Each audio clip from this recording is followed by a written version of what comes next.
이건 위조예요! 그날의 그 외침이 아직도 귓가에 맴돕니다. 관리사무소 책상 위에 놓인 서류, 그 위에 찍힌 내 도장을 보던 순간의 충격을요.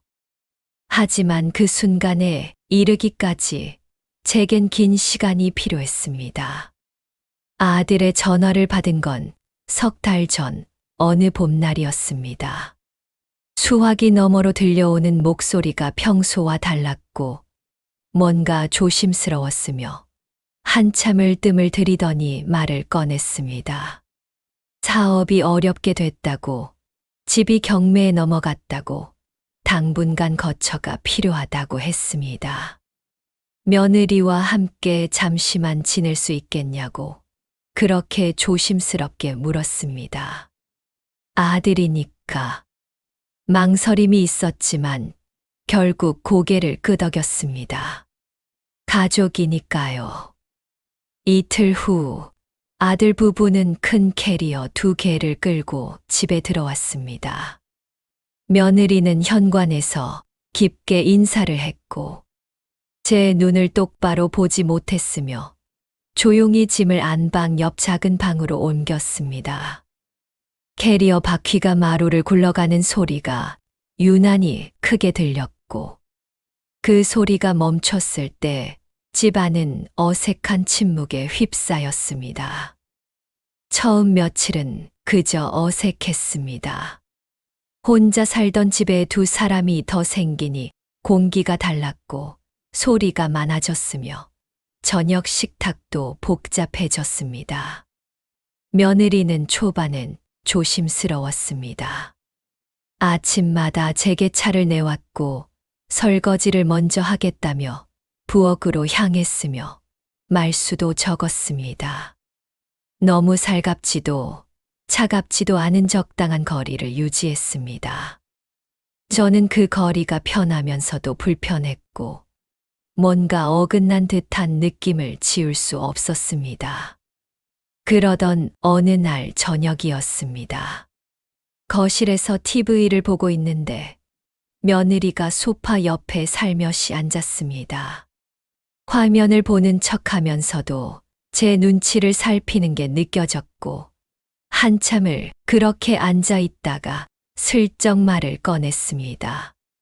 이 동네 아파트 값이 많이 올랐다고, 뉴스에서 봤다고, 재산세 부담되지 않느냐고 물었습니다. 순간 숨이 멎는 것 같았습니다. 그 한마디가 마음 깊은 곳을 건드렸고 무언가 차갑게 스쳐 지나갔으며 등골이 오싹해졌습니다. 저는 아무렇지 않은 척 웃으며 괜찮다고, 그 정도는 감당할 수 있다고 대답했습니다. 하지만 며느리의 눈빛이 묘했습니다. 웃고 있었지만 눈은 웃지 않았고 뭔가를 계산하는 듯한 표정이 스쳐 지나갔습니다. 그날 밤 잠이 오지 않았습니다. 천장을 바라보며 며느리의 말을 곱씹었고 그 눈빛을 떠올렸으며 가슴속 어딘가에서 불안이 스멀스멀 올라왔습니다. 창밖에서 바람이 불어왔고 커튼이 흔들렸으며 어둠 속에서 저는 생각했습니다. 혹시 내 집에 욕심이 있는 걸까? 그 생각이 머릿속을 떠나지 않았습니다. 아니라고, 그럴 리 없다고 스스로를 다독였지만 의심은 씨앗처럼 마음속에 뿌리를 내렸습니다.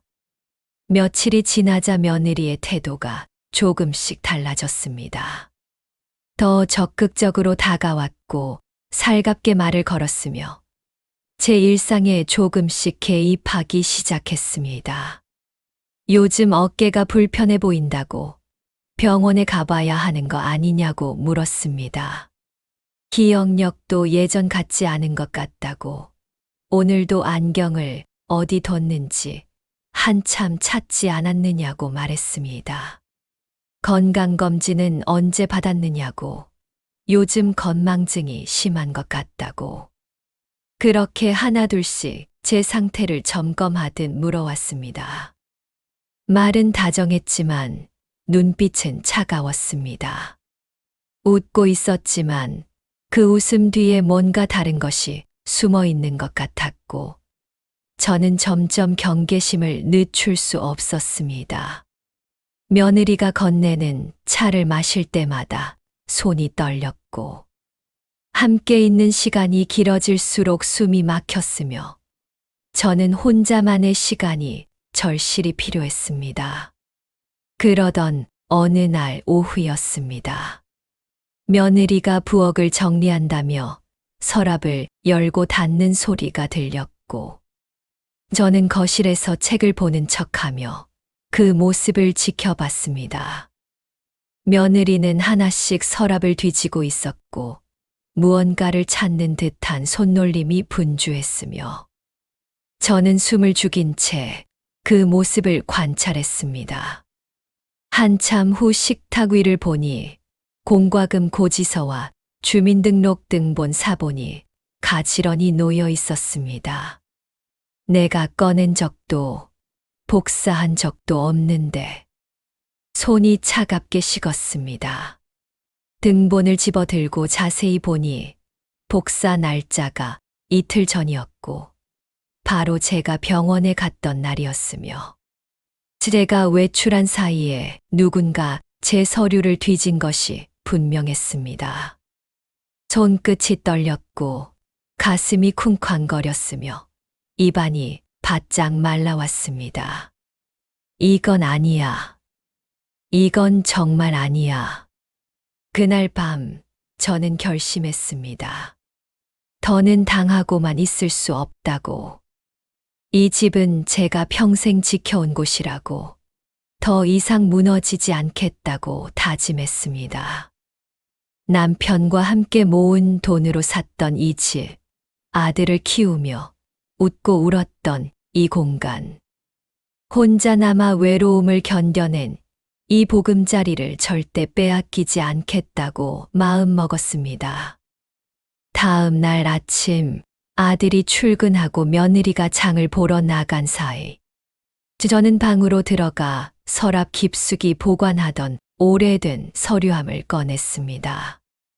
나무로 만들어진 그 상자는 남편이 생전에 선물해 준 것이었고, 세월의 흔적이 묻어 있었으며 손때가 베어 윤이 났습니다. 그 안에는 등기부등본, 인감도장, 통장사본, 유언장 초안 같은 중요한 것들이 들어 있었고, 작은 자물쇠가 그것들을 지키고 있었습니다. 이 열쇠부터 바꿔야겠어. 철물점에 가서 새 자물쇠를 샀고, 집으로 돌아와 서류함을 다시 잠갔으며, 옛날 열쇠는 베란다, 화분 밑에 깊이 묻어버렸습니다. 흙을 파고 열쇠를 묻는 동안 손에 흙이 묻었고, 그 차가운 감촉이 현실을 일깨워줬으며, 저는 손을 털며 중얼거렸습니다. 이제 아무도 못 열어. 그리고 가장 중요한 서류 몇 개는 은행 금고로 옮겼습니다. 은행까지 가는 길이 유난히 멀게 느껴졌고, 가방 속 서류가 무겁게 느껴졌으며, 은행 문을 밀고 들어설 때 안도의 한숨이 나왔습니다. 은행 직원이 무슨 일이 있느냐고 물었지만 그냥 안전하게 보관하려는 것뿐이라고 웃으며 대답했습니다. 하지만 가슴은 두근거렸고 등에는 식은땀이 흘렀으며, 금고 문이 닫히는 소리를 들었을 때 비로소 숨을 쉴 수 있었습니다. 저녁에 집으로 돌아오니 며느리가 현관에서 저를 기다리고 있었습니다. 어디 다녀왔느냐고 물었고, 그 목소리는 여전히 부드러웠지만 눈빛은 날카로웠으며, 저는 은행에 예금 만기 때문에 다녀왔다고 담담하게 답했습니다. 며느리는 환하게 웃었지만 눈빛은 웃지 않았습니다. 그 눈이 제 손에 든 은행 봉투를 힐끗 쫓는 것을 놓치지 않았고, 있었고, 저는 일부러 천천히 신발을 벗으며 그 시선을 느꼈습니다. 알아챘군. 이제 더 조심해야 해. 그날 밤 저는 방 안에서 오래된 사진 앨범을 꺼내 들었습니다.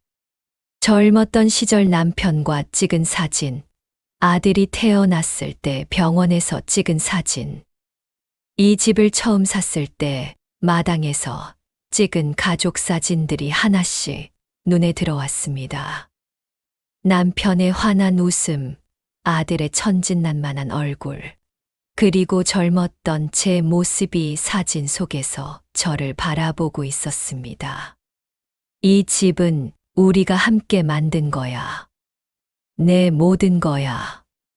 손으로 사진을 쓰다듬으며 다짐했습니다. 절대 빼앗기지 않겠다고, 끝까지 지켜내겠다고, 그렇게 마음속으로 되뇌었습니다. 며칠 후, 저는 조카 지연에게 전화를 걸었습니다. 지연은 로스쿨에 다니는 똑똑한 아이였고, 어릴 때부터 저를 잘 따랐으며, 제 이야기를 귀담아 듣는 몇 안 되는 사람이었습니다. 수화기를 들고 한참을 망설이다가 상황을 설명하기 시작했고, 며느리의 이상한 행동들을, 복사된 서류들을, 제 불안한 마음을 털어놓았습니다. 지연은 한참 침묵하더니 조용하지만 단호한 목소리로 말했습니다. 며칠 놀러 간 척하면서 지켜보겠다고, 걱정하지 말라고, 반드시 이모를 지키겠다고 약속했습니다.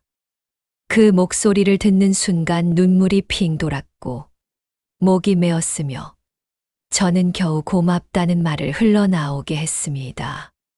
사흘 후, 지연이 작은 배낭 하나 메고 집 앞에 나타났습니다. 초인종을 누르자 며느리가 문을 열었고, 지연은 환하게 웃으며 인사했습니다. 며칠 쉬러 왔다고, 이모 조카라고 소개했고, 손에는 과일 바구니를 들고 있었습니다. 며느리는 웃으며 반겼지만 눈빛이 미묘하게 변했습니다. 경계하는 기색이 역력했고, 지연을 위아래로 훑어보는 시선이 차가웠으며, 입가에 웃음이 굳어지는 게 보였습니다. 저는 그 반응을 놓치지 않았고, 며느리가 얼마나 불편해하는지 느낄 수 있었습니다.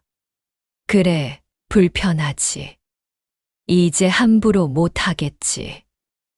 저녁을 먹은 후, 지연은 제 방으로 들어와 문을 조용히 닫았습니다.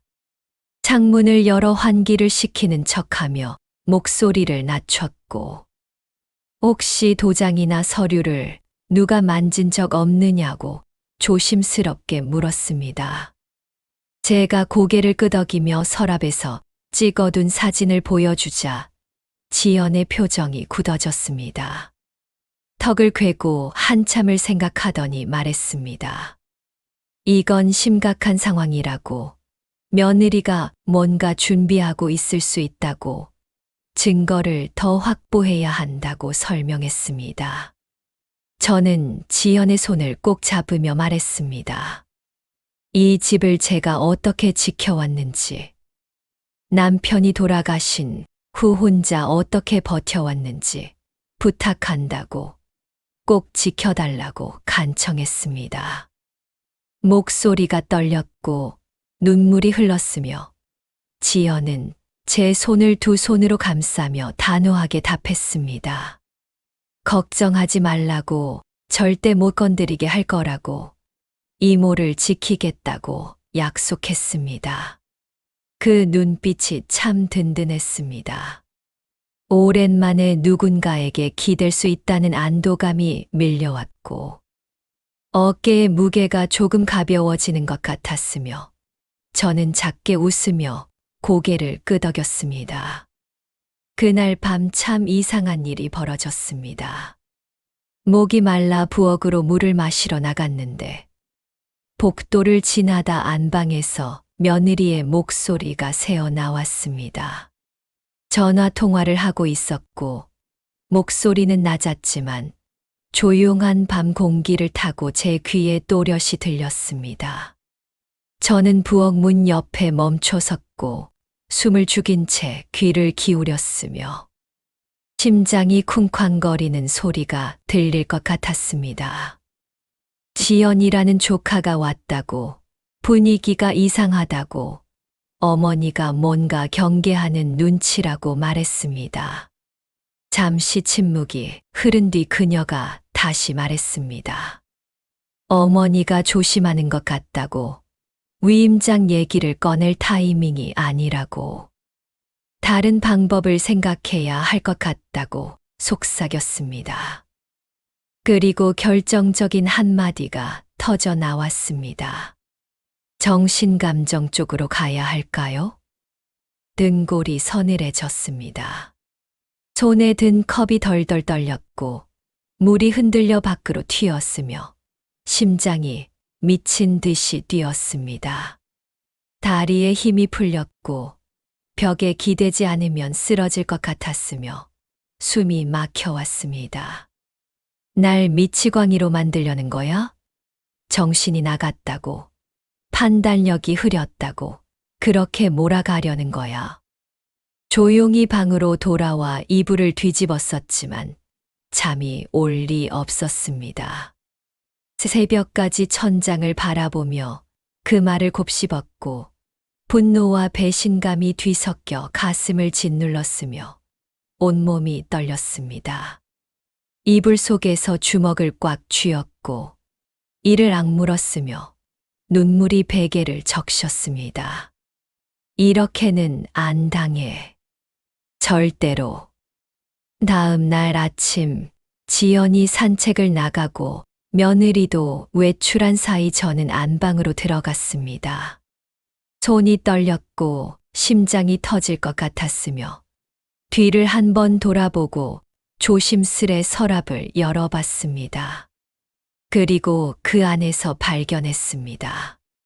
제 인감도장과 주민등록등본 사본, 그리고 빈 위임장 서식이 가지런히 놓여 있었습니다.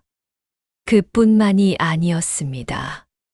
제 건강검진 결과지 사본, 병원 진료, 기록, 심지어 제가 매일 먹는 약 처방전까지 복사돼 있었습니다. 손이 부들부들 떨렸습니다. 이젠 확신이 아니라 증거였고, 더 이상 의심이 아니라 명백한 현실이었으며, 제 눈앞에 펼쳐진 그 서류들이 모든 것을 말해주고 있었습니다. 저는 떨리는 손으로 휴대폰을 꺼내 그 서류들을 하나하나 사진으로 찍었고, 각도를 바꿔가며 여러 장을 찍었으며 지연에게 즉시 전송했습니다. 이제 끝이 보이는군. 증거는 충분해. 그날 저녁 아들이 퇴근 후 거실에서 저를 불렀습니다. 표정이 심각했고 뭔가 고민하는 기색이 역력했으며 소파에 앉아 한참을 망설이더니 입을 열었습니다. 혹시 유언장을 쓴 적이 있느냐고, 재산 정리 같은 걸 해놓은 게 있느냐고 조심스럽게 물었습니다. 그 말에 심장이 쿵 내려앉았습니다. 아들마저 며느리의 말에 휘둘리고 있었고, 제가 키운 아들이 제 배를 아프게 낳은 그 아이가 저를 의심하고 있었으며 그 사실이 칼처럼 가슴을 찔렀습니다. 숨이 막혔고 눈물이 핑 돌았으며 왜 그런 걸 묻느냐고 떨리는 목소리로 되물었습니다. 아들은 눈을 피했습니다. 그냥 혹시 정리해둔 게 있나 해서라고, 나중에 혼란스러울까봐 미리 알아두려는 거라고 얼버무렸습니다. 제 눈을 똑바로 보지 못했고 뭔가 떳떳하지 못한 표정으로 말을 흐렸으며 저는 아무 말도 할 수 없었습니다. 목이 메었고 입술이 떨렸으며 그저 고개를 저을 수밖에 없었습니다. 방으로 돌아와 이불 속에 파고들었습니다. 천장을 바라보며 눈물이 주르륵 흘렀고 평생 지켜온 가족이 저를 외면했으며 그 공허함과 배신감이 온몸을 짓눌렀습니다. 가슴이 아팠고 숨 쉬는 것조차 힘들었으며 이불을 꽉 움켜쥐었습니다.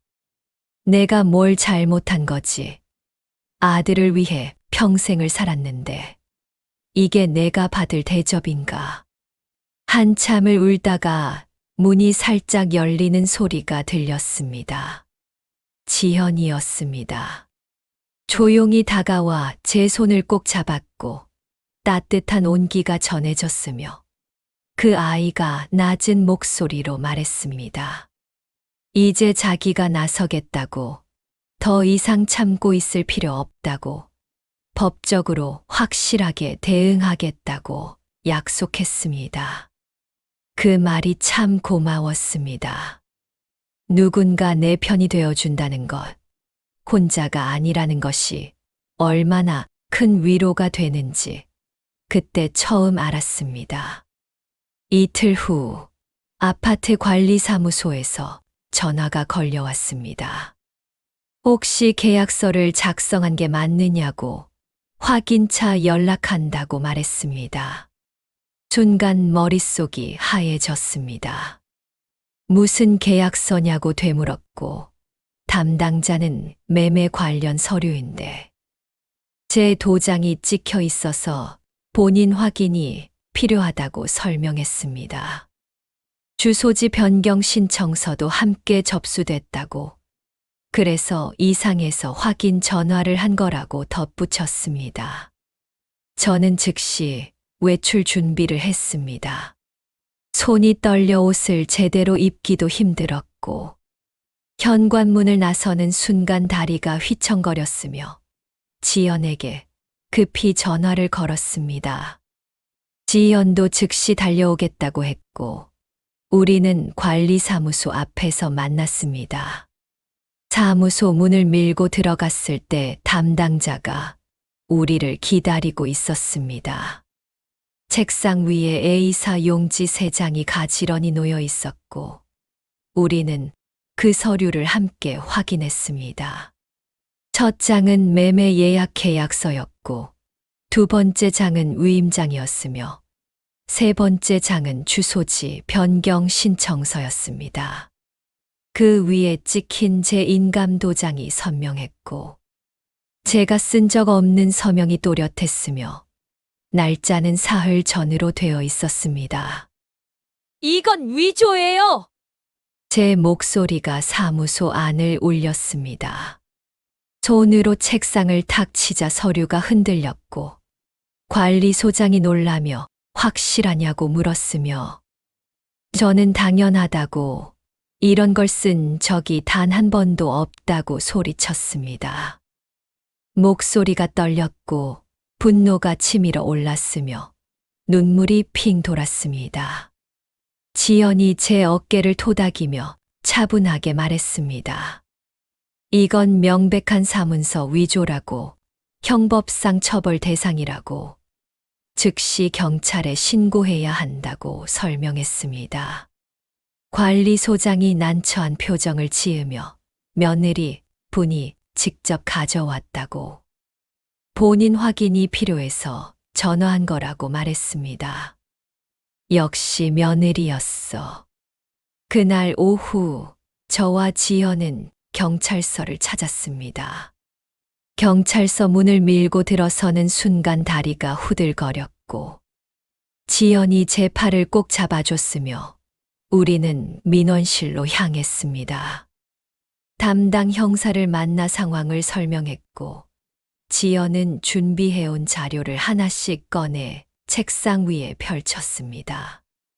며느리의 통화를 녹음한 파일이 있었고, 서랍에서 찍은 사진들이 있었으며, 관리사무소에서 받아온 위조된 서류 사본도 있었습니다. 지연은 차근차근 시간 순서대로 설명했고, 며느리가 어떻게 제 서류를 무단으로 복사했는지, 어떤 계획을 세우고 있었는지 상세히 진술했습니다. 담당 형사는 심각한 표정으로 자료를 검토했습니다. 한 장 한 장 넘기며 읽더니 고개를 끄덕였고, 이 정도면 충분히 수사가 가능하다고 일단 참고인 조사부터 시작하겠다고 말했습니다. 며느리를 소환해서 조사하겠다고, 위조 여부를 감정에 의뢰하겠다고 덧붙였습니다. 저는 그제야 한숨을 내쉬었습니다. 긴장이 풀리자 온몸에 힘이 빠졌고 의자에 주저앉았으며 지연이 제 등을 토닥여줬습니다. 드디어 끝이 보여 집으로 돌아오는 길이 유난히 길게 느껴졌습니다. 버스 창밖으로 흘러가는 풍경을 보며 생각했습니다. 이제 어떻게 되는 걸까? 며느리는 뭐라고 할까? 아들은 어떤 반응을 보일까? 그런 생각들이 머릿속을 맴돌았습니다. 집 앞에 도착했을 때 며느리가 현관에서 기다리고 있었습니다. 얼굴이 하얗게 질려 있었고 손이 부들부들 떨리고 있었으며 눈빛은 흔들리고 있었습니다. 어디 다녀왔느냐고 물었지만 목소리가 떨렸고 저는 대답하지 않고 그냥 지나쳐 방으로 들어갔습니다. 얼마 지나지 않아 며느리가 제 방문을 두드렸습니다. 들어와도 되냐고 물었고 저는 대답 대신 문을 열어줬습니다. 며느리는 방 안으로 들어와 무릎을 꿇고 앉았습니다. 오해라고, 자기는 그럴 의도가 아니었다고 변명하기 시작했습니다. 그저 혹시 몰라서 준비만 해둔 거라고. 나중에 필요할까봐 미리 준비한 것뿐이라고. 절대 나쁜 뜻이 아니었다고 울먹였습니다. 어머니가 나이 드시면 정리가 필요할 거라고 생각했다고, 도와드리려던 거였다고 말했습니다. 하지만 저는 고개를 저었습니다. 이미 경찰은 수사에 착수했고 사건은 공식화됐으며 돌아갈 수 없는 강을 건넌 것이었습니다. 며느리는 계속 빌었지만 저는 아무 말도 하지 않았습니다. 그저 창밖을 바라보며 침묵을 지켰고 며느리는 한참을 그렇게 앉아 있다가 결국 방을 나갔습니다. 그날 저녁 아들이 퇴근 후 집으로 들어왔습니다. 거실에서 며느리와 한참을 이야기하는 소리가 들렸고 목소리가 점점 커졌으며 결국 고함 소리로 변했습니다. 무언가 깨지는 소리가 들렸고 문이 쾅 닫히는 소리가 들렸으며 그 뒤로 집안은 무거운 침묵에 휩싸였습니다. 한참 후 아들이 제 방문을 두드렸습니다. 들어와 무릎을 꿇고 앉았고 고개를 깊이 숙인 채 떨리는 목소리로 말했습니다. 미안하다고, 자기가 바보였다고, 엄마를 지키지 못해서 죄송하다고, 변명의 여지가 없다고 했습니다. 아내가 뭘 하고 있었는지 전혀 몰랐다고, 그냥 생활이 어려워서 잠시 신세 지는 것뿐이라고 생각했다고, 이런 일을 꾸미고 있을 줄은 꿈에도 몰랐다고 말했습니다. 자기가 무능해서 이렇게 됐다고, 사업도 망하고, 엄마한테 피해까지 끼쳤다고, 정말 죄송하다고 거듭 사과했습니다. 저는 아무 말 없이 그를 바라보았습니다. 말을 하려 해도 목이 메었고 눈물이 흘러내렸으며 가슴이 아팠습니다. 아들의 머리가 하얗게 새어 있는 게 보였고 어깨가 축 처진 모습이 눈에 들어왔으며 손등에 주름이 깊게 패인 게 느껴졌습니다. 이 아이도 힘들었구나. 하지만 그렇다고 해서 용서할 수 있는 건 아니었습니다. 배신은 배신이었고 상처는 상처였으며 시간이 필요했습니다. 저는 그저 고개만 끄덕였고 아들은 한참을 그 자리에 앉아 있다가 조용히 방을 나갔습니다. 며칠 후 경찰서에서 다시 연락이 왔습니다. 며느리를 소환 조사했다고 처음엔 부인했지만 증거를 제시하자 결국 시인했다고 알려왔습니다. 인감 도장을 몰래 찍어서 서류를 위조했다고, 집을 팔아서 빚을 갚으려 했다고 자백했다고 했습니다. 형사는 이 정도면 사문서 위조죄와 사기 미수죄로 입건이 가능하다고, 처벌을 원하시면 고소장을 제출해야 한다고 설명했습니다. 저는 지연과 상의한 끝에 고소장을 제출하기로 결정했습니다. 더 이상은 안 돼. 선을 넘었어. 며느리는 그날로 짐을 싸서 친정으로 돌아갔습니다. 떠나는 날 아침 현관에서 마지막 인사를 했지만 저는 아무 말도 하지 않았습니다. 그저 조용히 지켜봤고 캐리어 바퀴가 바닥을 굴러가는 소리를 들었으며 문이 닫히는 소리를 확인했습니다. 그 뒤로 집 안은 다시 고요해졌습니다. 아들은 일주일 후 작은 원룸을 얻어 나갔습니다. 떠나기 전날 밤 제 손을 꼭 잡고 말했습니다. 다시는 이런 일이 없을 거라고, 앞으로 제대로 살아보겠다고, 엄마를 실망시키지 않겠다고 약속했습니다. 일을 새로 구했다고, 빚도 천천히 갚아 나가겠다고, 언젠가 다시 떳떳한 아들이 되겠다고 다짐했습니다. 저는 그의 손을 두드리며 고개를 끄덕였습니다. 말은 하지 않았지만 마음속으로는 응원했고 잘 살기를 바랐으며 언젠가는 다시 예전처럼 돌아갈 수 있기를 희망했습니다. 좋아요, 구독, 댓글은 저에게 힘을 줍니다. 감사합니다.